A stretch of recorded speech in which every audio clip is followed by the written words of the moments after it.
எல்லை தாண்டி வந்தாங்கன்னு சொல்லி அவங்களுக்கு அதிகபட்ச சிறை தண்டனை விதிக்கப்படுது. வேறொரு மாநில மீனவர்கள் இப்படி தொடர் தாக்குதலுக்குள்ளானா இப்படித்தான் வேடிக்கை பார்த்துட்டு இருப்பாங்களா? இலங்கை செல்லும் மாண்புமிகு இந்திய பிரதமர் அவர்கள் அந்நாட்டு அரசுடன் பேசி நம் நாட்டு மீனவர்களையும் அவரது படகுகளையும் மீட்டு கொண்டு வர வேண்டும் என்று இப்பேரவை வலியுறுத்துகிறது. தமிழ்நாட்டைச் சேர்ந்த இந்திய மீனவர்கள் இலங்கை கடற்படையினோடு தொடர் தாக்குதலுக்கு உள்ளாகி வருவதை கனத்த இதயத்தோடு இந்த மாமன்றத்தில் நான் பதிவு செய்ய கடமைப்பட்டிருக்கிறேன். முற்றுப்புள்ளி வைக்க முடியாத தொடர் பேரழிவா இது அமைஞ்சிருக்கு. அங்க எத்தனை அரசியல் நிலைமைகள் மாறினாலும் தமிழ்நாட்டை சார்ந்த இந்திய மீனவர்கள் தாக்கப்படுவது மட்டும் இன்னமும் மாறாமல் இருக்கிறது. தமிழ்நாட்டை சார்ந்த மீனவர்கள் இந்திய மீனவர்கள் தான் என்பதை ஒன்றிய அரசு அடிக்கடி மறந்து விடுகிற காரணத்தால் நான் மீண்டும் மீண்டும் இந்த அவர்களை தமிழ்நாட்டை சார்ந்த இந்திய மீனவர்கள் என்று கடல் நீர் ஏன் உப்பாக இருக்கிறது? கடல் கடந்து போன தமிழனின் கண்ணீரால்னு பேரறிஞர் அண்ணா சொன்னார்.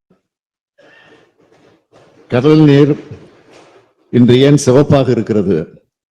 தமிழ்நாட்டு மீனவர் சிந்தி ரத்தத்தால்னு சொல்ல வேண்டிய கவலையான நிலைமையில்தான் நாம நின்று கொண்டிருக்கிறோம். ஒன்றியத்துல பாஜக ஆட்சி அமைஞ்சா ஒரு மீனவர் கூட கைது செய்யப்பட மாட்டார்னு 2014 நாடாளுமன்ற தேர்தலுக்கு முன்னாடி மாண்புமிகு நரேந்திர மோடி அவர்கள் சொன்னார்கள். ஆனாலும் இந்த தாக்குதல் தொடர்ந்துட்டு தான் இருக்கு. இலங்கையில சில மாதங்களுக்கு முன்னாடி ஆட்சி மாற்றம் நடந்திருக்கு. ஏற்கனவே இருந்தவங்க தோற்று புதியவர்கள் ஆட்சிக்கு வந்திருக்கிறாங்க. ஆனாலும் தமிழ்நாட்டு மீனவர் நிலைமை மாறல. கடந்த 2024ஆம் ஆண்டு மட்டும் 530 மீனவர்கள் இலங்கை கடற்படையால் கைது செய்யப்பட்டிருக்காங்க. அமைச்சர் சொன்ன கணக்குப்படி பார்த்தீங்கன்னா ஒரு நாளைக்கு 2 மீனவர்களை கைது செஞ்சிருக்கிறாங்க. எல்லை தாண்டி வந்தாங்கன்னு சொல்லி அவங்களுக்கு அதிகபட்ச சிறை தண்டனை விதிக்கப்படுது அல்லது அதிகபட்ச அபராதம் விதிக்கப்படுது. அண்டை நாடா இருந்துகிட்டு இந்திய மீனவர்கள் மேல எந்த விதமான இரக்கமும் இல்லாம நம்ம மீனவர்களுடைய வாழ்வாதாரத்தை நசுக்கிற விதமா, ஏன் அடியோடு பறிக்கிற விதமா இலங்கை கடற்படையினரும் இலங்கை அரசும் நடந்துக்குது. அது நமக்கு எல்லாம் மிகுந்த கவலை அளிக்குது, கண்டிக்கத்தக்கது. இதனை ஒன்றிய பாஜக அரசு தடுத்து நிறுத்தணும். இந்த பிரச்சனைக்கு தீர்வு காண்றது சவாலாக இருக்குன்னு ஒன்றிய அமைச்சர் ஜெயசங்கர் அவர்கள் சொல்லி இருக்கிறார். இது என்ன சவால் இருக்க முடியும்னு தெரியல. வேறொரு மாநில மீனவர்கள் இப்படி தொடர் தாக்குதலுக்குள்ளானா இப்படித்தான் வேடிக்கை பார்த்துட்டு இருப்பாங்களா? தமிழ்நாட்டு மீனவர்கள் தாக்கப்படுறது குறித்து தமிழ்நாடு அரசு சார்பில் நான் தொடர்ந்து கடிதம் எழுதி கொண்டு வருகிறேன். இரு நாட்டு மீனவர்களுக்கு இடையான பேச்சுவார்த்தையில ஆக்கப்பூர்வமான முடிவு எட்டப்பட இயலாமல் கடந்துகிட்டு இருக்கு.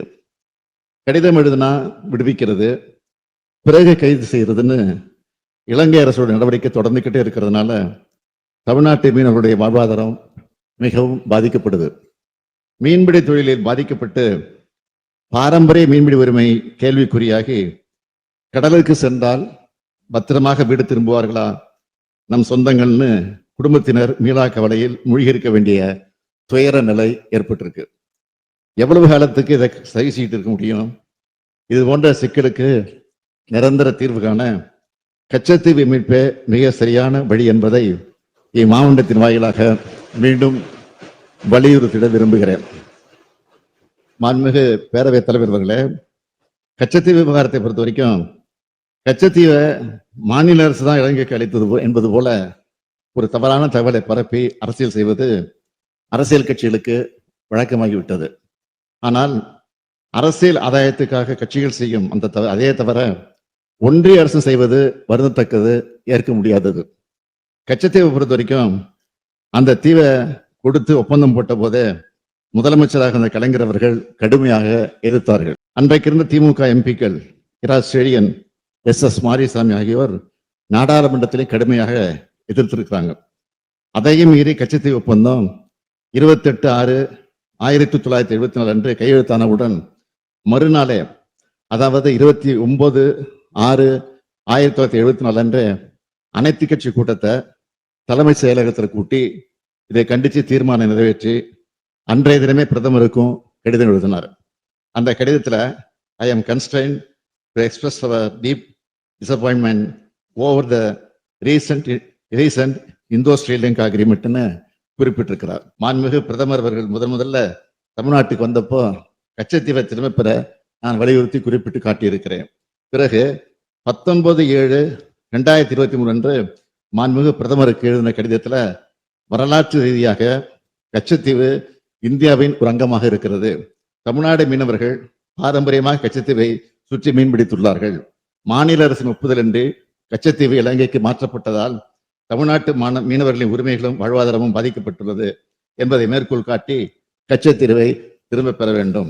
அதுவே தமிழ்நாட்டு மீனவர்களுக்கு நிரந்தர தீர்வாக அமையும்னு, அதுவரை தமிழ்நாட்டு மீனவர்களின் பாரம்பரிய மீன்பிடி உரிமையை மீட்டுக் கொடுங்கள் அப்படின்னு கேட்டுக்கிட்டேன்.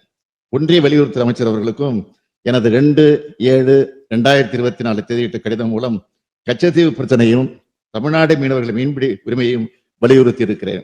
ஆனா இன்று வரை 3வது முறையாக ஆட்சிக்கு வந்திருக்கக்கூடிய பாஜக அரசு கச்சத்தீவு மீட்பு குறித்து ஆக்கப்பூர்வமான நடவடிக்கைகள் எடுக்கல என்பதை நான் வேதனையோடு இங்கே குறிப்பிடுகிறேன். ஆகவே இந்த சூழல்ல தமிழ்நாட்டு மீனவர்கள் மீன்பிடிக்க செல்லும் போது இலங்கை கடற்படையினரால் கடும் தாக்குதலுக்கு உள்ளாவது, படகுகள் பறிமுதல் செய்யப்படுவது, கடும் அபராதம் விதிக்கப்படுவது போன்றவற்றிலிருந்து தமிழ்நாட்டு மீனவர்களை பாதுகாக்கவும் விரைவில் இலங்கை செல்லும் பிரதமர் அவர்கள் தமிழ்நாட்டு மீனவர் பிரச்சனைக்கு நிரந்தர தீர்வு காணவும் கச்சத்தீவை மீட்கும் ஆக்கப்பூர்வ நடவடிக்கைக்கும் பேச்சுவார்த்தை நடத்திட வேண்டும் என்று தமிழ்நாடு சட்டமன்றம் விரும்புகிறது.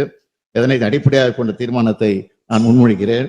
தீர்மானம்: தமிழ்நாட்டு மீனவர்களின் பாரம்பரிய மீன்பிடி உரிமைகளை நிலைநாட்டிடுவோம்.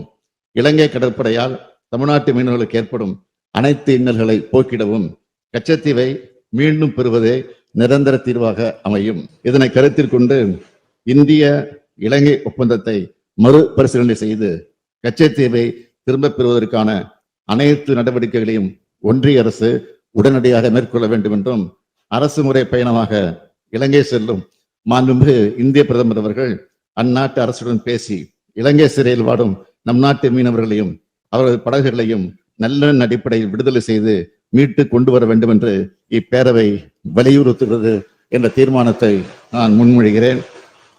தமிழ்நாட்டை சார்ந்த இந்திய மீனவர்கள் நலன் கருதி அனைத்து கட்சிகளும் ஒருமனதாக இந்த தீர்மானத்தை நிறைவேற்றி தர வேண்டுகிறேன். நன்றி, வணக்கம்.